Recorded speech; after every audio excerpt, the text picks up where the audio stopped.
তা আপনারা ওষুধ কোম্পানির দালাল। ডাক্তাররা এই দেশে বড় বড় হসপিটালে ডাক্তাররা কি ওষুধ কোম্পানির মধ্যস্বত্বভোগী? কোন জায়গায় নামান আপনারা নিজেদেরকে? কিন্তু জেনারেল যে কমপ্লেইনগুলো করা হয়, আমার মনে হয় আপনাদেরকে একটু আমার বলা দরকার। একটা হচ্ছে ডাক্তার কথা শুনে না, ডাক্তার রোগীর চেহারার দিকে তাকায়, হ্যাঁ বলেন, এটা বলতে বলতে উনি প্রেসক্রিপশন লেখা শুরু করে। এটা যে আমি কত জায়গায় শুনেছি, মানে উনি পুরাটা শুনেই না ঠিক মতো। এবং আমি সবসময় শুনি যা বাইরে শান্তি লাগে, অনেক মন দিয়ে কথা শুনে, অনেক মন দিয়ে কথা শুনে। এই কথাটা যে আমি কত জায়গায় শুনেছি যে বাইরে যান কেন, বলে ভাই ডাক্তার একদম এত মন দিয়ে কথাটা শুনে এমনিই অর্ধেক ভালো হয়ে যায়, কনফিডেন্স চলে আসে। আর আমাদের এখানে ডাক্তার যাওয়ার সাথে সাথে হ্যাঁ বলেন মেজাজ খারাপ করে বলে লিখতে থাকে প্রেসক্রিপশন। এটা হয়, আপনারা এটা সিরিয়াসলি দেখবেন। সেকেন্ড হচ্ছে অনর্থক টেস্ট দেয়, যাওয়ার সাথে সাথে অনেকগুলো টেস্ট দেয়। আমার বাসায় যে গরিব ছেলেটা আমার হেল্পিং হ্যান্ড হিসেবে কাজ করে, এখানে ঢাকার একটা হসপিটালে গেছে, তার 14টা টেস্ট দিয়েছে। পরে রাগ করে সে ময়মনসিংহ চলে গিয়েছে, টেস্ট ছাড়া ভালো হয়ে ফেরত আসছে, ওখানে পরিচিত ডাক্তার ছিল। এই অত্যাচার বন্ধ করেন। মানুষ অনেক গরিব, এখানে লোকজন খুব গরিব আছে, বড় লোকদের গলা কাটান, সমস্যা নাই। গরিব রোগীদেরকে 14-15টা টেস্ট দেওয়ার প্রক্রিয়া বন্ধ করান। আর এটা হচ্ছে নির্দিষ্ট ওষুধ কিনতে হবে। কেন?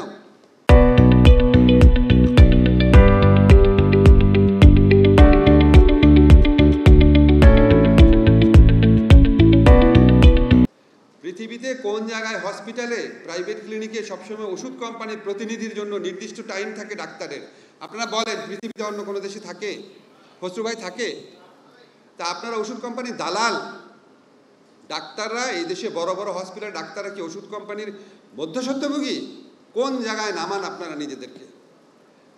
তারপরে আরেকটা কমপ্লেইন করা হয়, টেস্টের রেজাল্ট ভুল।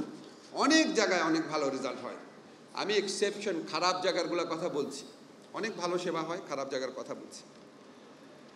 তারপর হচ্ছে জেনারেল কমপ্লেইন, যেটা আমার কাছে হৃদয় বিদারক লাগে। নার্সদের আচরণ খারাপ, নার্সদের মন খারাপ থাকে, হসপিটালে কর্মচারীদের সবার মন খারাপ থাকে, তারা ক্ষিপ্ত হয়ে থাকে, ভালো সেবা দিতে চায় না। কেন চায় না? খসরু ভাই আজকে বলেছেন নার্সের বেতন 12,000 টাকা। আপনারা কম টাকা প্রফিট করেন। আপনারা যারা অনেকে হসপিটালে মালিক আছেন, আমি ব্যক্তিগতভাবে চিনি, আপনাদের কোটি টাকার বাগান বাড়ি থাকতে পারে, আপনারা নার্সকে একটু ভালো বেতন দিতে পারেন না? আমার বাসায় যে কাজের লোক, আমি একটা ঢাকা ইউনিভার্সিটি যখন টিচার ছিলাম, এখন উপদেষ্টা পরিচয় বাদ দেন, আমি যখন ঢাকা ইউনিভার্সিটি টিচার ছিলাম, আমার বাসায় যে কাজ করে সে তো 3 বেলা খাবার পায়, থাকার সুযোগ পায়, তার বাচ্চাদের আমরা টেক কেয়ার করি, সে তো বেতন পেত 12,000 টাকা। আর একটা প্রশিক্ষিত নার্স 12,000 টাকা বেতন পাবে? তখন সে মন ভালো করে সেবা দিবে? সে তো ত্যক্ত বিরক্ত হয়ে থাকবে। এই যে খসরু ভাই বলে গেল যে আপনারা প্রফিট করেন কিন্তু ন্যায্যভাবে করেন। আজকে আপনার ভারত, ব্যাংকক এইসব জায়গায় মানুষ যেতে চায় না, আপনাদের দেওয়ার ক্যাপেবিলিটি আছে। আপনারা এটা করোনাকালে প্রমাণ করেছেন। বাংলাদেশের স্বাস্থ্যসেবা যদি দিতে চায়, কতগুলো ডাক্তার পর্যন্ত মারা গেছেন, নিজের জীবন উৎসর্গ করে সেবা দিয়েছেন।